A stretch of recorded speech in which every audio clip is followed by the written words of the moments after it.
আপনারা শুনেছেন ভারতবর্ষের প্রেসিডেন্ট সম্রাট আকবরের কথা শুনেছেন আপনারা। এই সম্রাট আকবর ইনি কিন্তু যদিও নাম মুসলমানের, কিন্তু কাজগুলো ছিল তার মুশরিকি কাজ, শিরকের কাজের সাথে সে জড়িত থাকতো। ইসলাম বিদ্বেষী তার মনোভাব ছিল।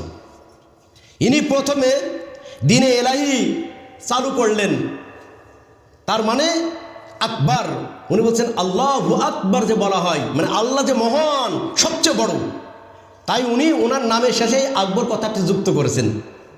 আল্লাহকে যেমন বড় মনে করবে, আমাকেও তেমন বড় মনে করতে হবে। নাউজুবিল্লাহি মিন যালিক। বুঝছেন, মুসলমান হলে হবে না, নাম দেখে আপনাকে আইডেন্টিফাই করতে পারবে না, কর্মে আইডেন্টিফাই হতে হবে আপনাকে, কাজে বাস্তবায়িত হতে হবে আপনাকে।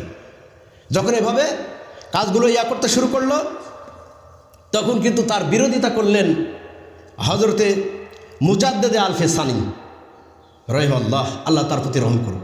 তিনি তার বিরোধিতা শুরু করলেন যে না, এই শিরকি আকীদা, আল্লাহ হলেন সবার শ্রেষ্ঠ, আকবার মানে সবচেয়ে বড় হলেন আল্লাহ, এটা আল্লাহর জন্য প্রযোজ্য, আপনার জন্য এটা প্রযোজ্য হতে পারে না। এই মুহাদ্দিস সাহেব তিনি প্রতিবাদ শুরু করলেন। তেনাকে তার দরবারে ডাকা হলো, আকবরের দরবারে, সম্রাট আকবরের দরবারে ডাকা হলো, আসুক। তিনি এমন একটা কাজ করলেন, তার দরবারে যখন যাওয়া হলো, তখন তিনি গেটটি একে নিচু করলেন, অনেকটা নিচু করলেন, যাতে ঢুকার সময় যাতে মাথা নত করে ঢুকতে পারে। অনেক কাঠগড়া এরকম আছে না, মাথা এরকম করে নত করে ঢুকে, মানে নত জানু করে, এটা মাথা নত হবে মুসলমানের একমাত্র আল্লাহর নিকটে, অন্য কারো নিকটে নয়।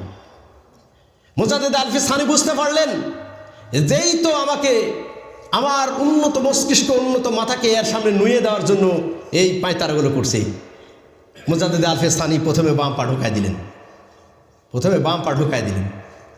ঢুকায় দিয়ে এভাবে কস হয়ে চলে গেলেন। কিন্তু সম্রাট আকবর কী করলো, তাকে জেলে দিয়ে দিল, বিভিন্ন প্রকারের শাস্তি তার জন্য ব্যবস্থা করলো, প্রহার করলো, পিটনি দিল, অপমান অপদস্থ করার পরে তাকে জেলখানায় দিয়ে দিল। যে জেলখানায় বেশি কষ্ট হবে, বেশি শান্তি পাবে না, ওরকম জেলখানায় দেওয়া হলো।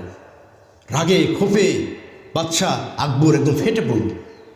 উনি ওর মধ্যে থেকেই আল্লাহর কালাম তিনি ভুলেন নাই, আল্লাহর এই কথাগুলো তিনি ভুলেন নাই। ওয়াদউ ইলা রাব্বিক ওয়ালা তাকুনান্না মিনাল মুশরিকিন। জেলখানার মধ্যে থেকে তিনি আল্লাহর পথে মানুষদেরকে আহ্বান করলেন, ডাকলেন, দাওয়াতি কাজ এমনভাবে শুরু করে দিলেন জেলখানা থেকে। এক পর্যায়ে জেলার সাহেব পত্র লিখলেন সম্রাট আকবরের কাছে যে, জাহাপানা, এমন একজন ব্যক্তিকে আমার কয়েদিখানায় বন্দি রেখেছেন।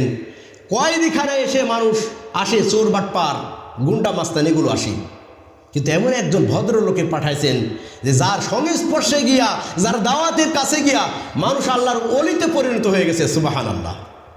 তাহলে দেখেছেন কত কষ্ট করেছেন, অপমানিত হয়েছেন, তারপরেও কি জেলখানার মধ্যেও আল্লাহর কাজ প্রসারে থামেন নাই, থেমেছেন।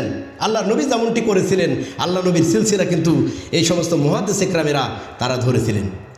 আল্লাহ নবী তায়েফে প্রচারের কাজ চলে গেলেন, তায়েফবাসীরা একটু জায়গা দিল না, তায়েফবাসীরা কী করলো না, একটু জায়গা দিল না, ইট দিয়া মেরে রক্তাক্ত করে ছোট ছোট বালকের হাতে, উগ্র মেজাজি লোকদের হাতে আল্লাহর নবীকে তুলে দিলেন।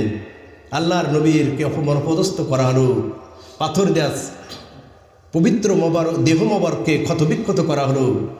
আল্লাহ পাক কাল বিলম্ব না করে ফেরেশতা পাঠাইলেন, পাহাড়ের ফেরেশতা পাঠিয়ে দিলেন।